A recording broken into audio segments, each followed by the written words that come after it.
সত্যি অনেক আফসোস করে।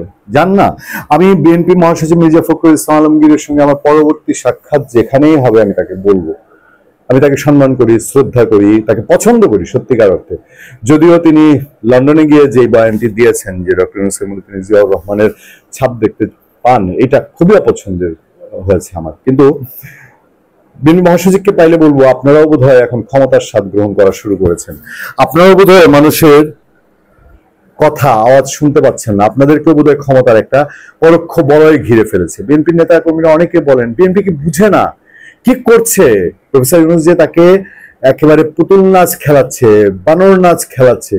কোন এমন মাইন কাছি পায় বিএনপি যে বিএনপি সবকিছুতে হ্যাঁ করতে হবে? কোন এমন মাইন কাছি পায় বিএনপি যে তাকে সমস্ত মব সন্ত্রাস মেনে নিতে হবে? কোন এমন মাইন কাছি পায় বিএনপি মুক্তিযুদ্ধের উপর আঘাত বিএনপিকে মেনে নিতে হবে? কোন এমন মাইন কাছি পায় বিএনপি ডক্টর ইউনূস বললে ফেব্রুয়ারিতে নির্বাচন, ডিসেম্বরে নির্বাচন ছেড়ে আসতে হবে? কোন এমন মাইন কাছি পায় বিএনপি যে জুলাই সনদের অনেক যেগুলো জায়গায়, অধিকাংশ জায়গায় জাতীয় স্বার্থ, সংবিধানের মূলনীতি, এই সরকারের ধরন সবকিছুকেই তাকে মেনে নিতে হবে, সে কি ভুলে গেছে? তার সাথে এখনো কোটি কোটি বাংলাদেশের সাধারণ মানুষ তার সমর্থক আছে, তার পৃষ্ঠপোষক আছে। এবং দেখেন, সে কি ভুলে যায় যে এই ডাকসু নির্বাচন এই সময়টায় মেনে নেয়া এটা তার জন্য কত বড় একটা হিতে বিপরীত হয়েছে? সে কি ভুলে যায় যে এই নির্বাচনগুলোর পরাজয় তার উপরে কি প্রভাব ফেলছে? সে কি ভুলে যায় যে তাকে দিয়ে, তার দলের নেতাকর্মী, তার ফোর্সকে দিয়ে ডক্টর ইউনূস তার ব্যক্তিগত চরিতার্থ, স্বার্থ চরিতার্থ এবং তার যে প্রতিহিংসা বাস্তবায়নের কাজটি করেছেন? তিনি বিএনপির লোকজনকে দিয়ে আওয়ামী লীগের উপর চড়াও হয়েছেন, বিএনপির লোকজনকে দিয়ে আওয়ামী লীগের লোকজন খুঁজে খুঁজে তিনি মামলা করিয়েছেন। এক মাঘে যে শীত যায় না, এটা শেখ হাসিনা দেখিয়ে দিয়ে গেছে না? শেখ হাসিনা তো একসময় এগুলো করেছে। তাহলে বিএনপি এগুলো কেন বুঝে না? এই জন্যই বারবার প্রশ্ন ওঠে, বিএনপি এমন কি মাইন কাছি পায় যে ডক্টর ইউনূসের প্যাচে তাকে এভাবেই পড়তে হলো?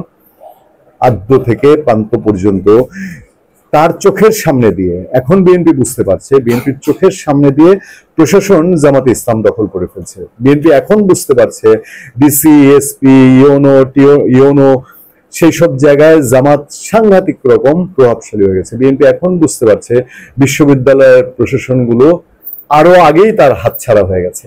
এত বোঝার পরেও বিএনপি কেন জনস্বার্থ বা জনগণের যে টিউনিং, সেই টিউনিংটা শুনতে পাচ্ছেন? তাহলে এমন কি জায়গায় বিএনপি আটকা পড়ে গেছে? অনেকে বলেন যে গত এক বছরে বিএনপি অনেক নেতাকর্মী, 7-8 হাজার নেতাকর্মীকে তারা বহিষ্কার করেছে। এরা এমন এমন কিছু কর্মকাণ্ড হয়তো করেছে, বা বিএনপির নীতি নির্ধারক পর্যায়ে কেউ কি হয়তো এমন এমন কর্মকাণ্ড করেছে যেটার অনেক কিছু রেকর্ড কি ডক্টর ইউনূসের কাছে আছে?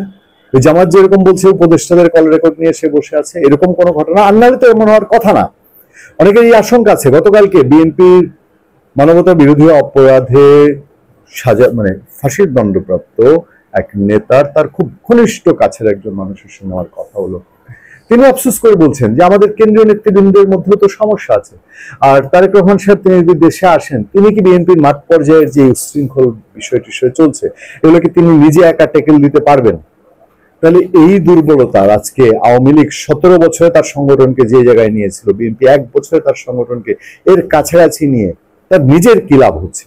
সেজন্য কি প্রশ্ন জাগে না বিএনপি কে আসলে কোনো মাইন কাছি পায় কিনা? ভালো থাকবেন, সুস্থ থাকবেন। আপনার সাথে আমি আতিক রহমান, পূর্ণিয়া।